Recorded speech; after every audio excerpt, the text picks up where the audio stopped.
In this video, I'm going to introduce you to the two versions of Grid Designer, Legacy and Cloud. We're going to start here at freeze-works.com. I'm going to click on the Grid Designer tab. This used to take you to the Grid Designer itself, but now there are two versions to choose from. So the original Grid Designer is down here, and I'm calling that Legacy Grid Designer. So this is the one that has no login.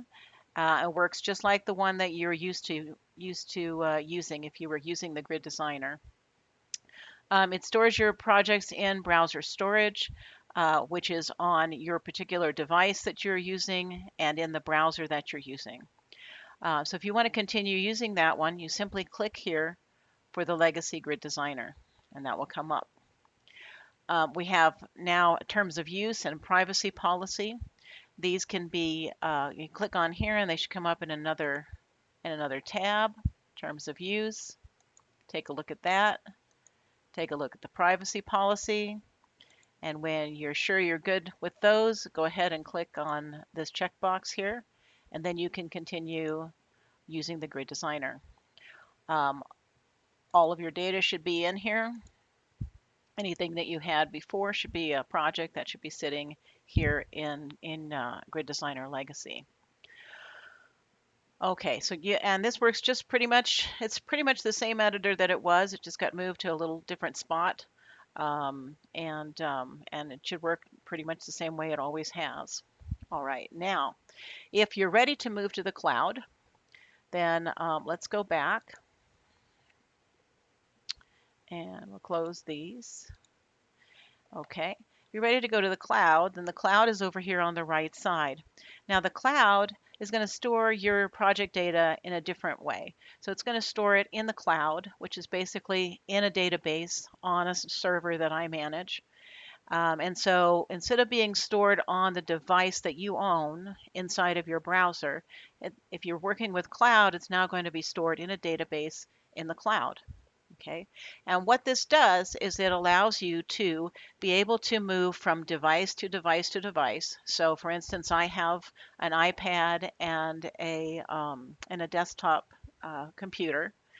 And now with the cloud, when I edit my designs, whether I log in from either one of those devices, I'll be editing the same designs, and because they'll be sitting in a shared space in the database in the cloud. So you'll be able to, anyway, you can access your projects from any device if you use the cloud. In addition, the storage here on in the cloud is going to be about 6 times the storage that you had in the legacy Grid Designer. So you have more space for your projects. You do have to create a login uh, to get access to your projects, and I'll show you how to do that. So let's click here for the Cloud Grid Designer. Oh, and by the way, this video link is down here at the bottom of this page if you ever want to see this video again. Okay, so here we are in Grid Designer Cloud. And the first thing you're going to do is you're going to need to create your login.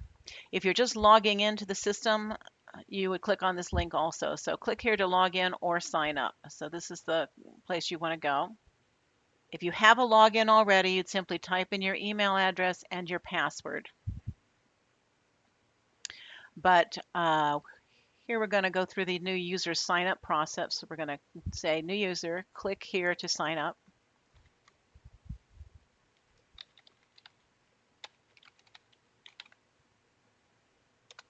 There are requirements down below for what you need to have in your password.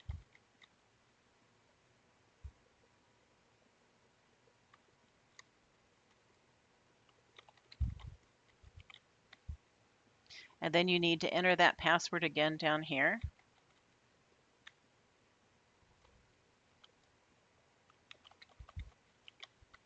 Okay, and once you've met all the requirements, then all of these things will turn green.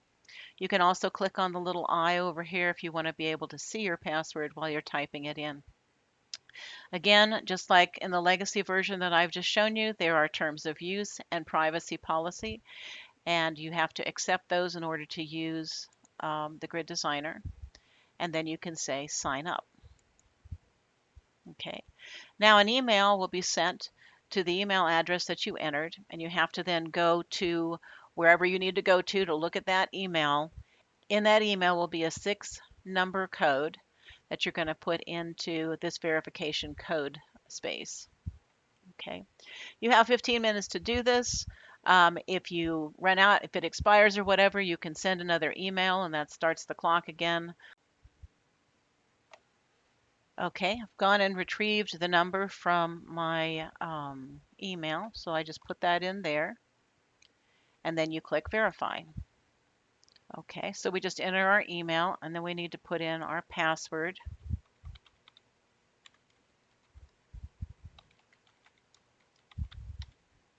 and then click login. Okay, now if you were a previous user of Grid Designer and you have projects in the legacy Grid Designer, you can migrate those projects over into the cloud Grid Designer.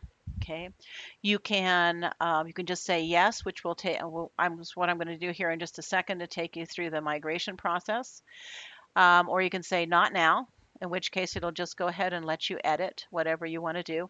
And the next time you log out and log in again, then this will come up again.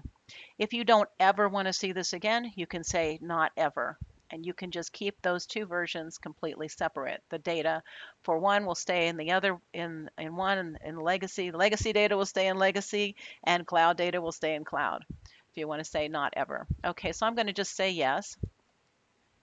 Okay, you have an opportunity here to back up these projects first, and since this is new software, I suggest that you do make a backup. So I'm going to just say backup my projects. Okay, so you can navigate wherever you would like to. What shows up here is actually dependent upon settings in your browser, and I mentioned this in several other videos. Anytime you do a download from Grid Designer, Grid Designer is running in a browser, and so it will run through whatever the browser says is set up to do. The default setting for the browser is usually to go to some downloads folder, and you can find that downloads folder name in the settings in the browser that you're using. Mine is set up so that I can pick uh, the place where I would like it to go. And so now I've got it in a Grid Designer backups directory, and the default name is backup.grid, but you can change this name to anything that you want if you have your browser settings set this way. Otherwise, it'll just be called backup.grid and it'll show up in your downloads folder. So I'm just going to say save. Okay. And that's done. Okay, so now we continue our migration here. Okay, we had two projects, My Heart and Heart. As some of you may have quite a few things that are being imported. So this list might be quite a bit longer than this. Now, if you have projects that are on different devices, if you go to you do this on one device and then you create your account and all of that, and then you go to the next device, say, and I'm on the desktop computer right now, but if I go to my iPad, I can log in there and I will also be asked if I want to move my data over. So I can consolidate all of the data from different devices into one repository in the cloud by just going to each device, logging in, and going through the migration process. Okay, so my two projects are imported, and I just say close, and that'll be it. And then now, if I click on open, I now see my two hearts that I had in the previous legacy Grid Designer. So that's the way you move your data over. And now everything that you edit in here should look just about the same.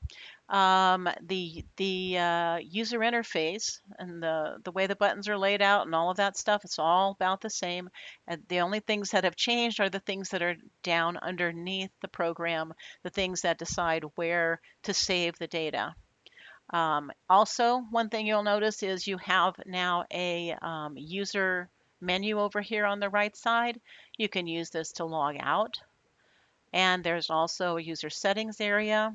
And I'm hoping to add some other things in there, maybe some default settings for your username and that kind of things. So for what we've got here is things that you can change. You put a first name in. If you want to change that name, you can type a new name in here and update your name. If you want to change your email address, you type your email address in here, say update email, and that will go through the same verification that we went through just to start with. It'll send you an email with a code, and you'll have to put that in there.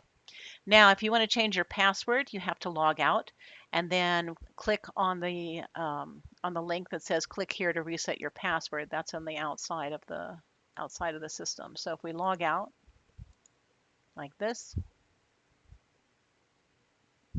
then we get back to this shield at the front of this, and you can say click here to reset your password.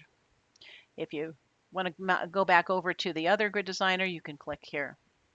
Okay, so I think that's about it. Just wanted to show you that migration process that takes place and how that works.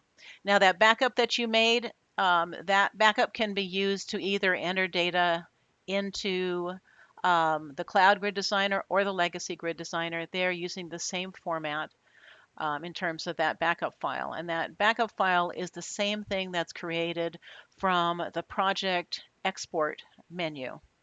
So the way you would, if you need to restore from that backup in either one of the cloud or legacy grid designers, you would just go to Project Import to do the opposite of that, to import that file back in.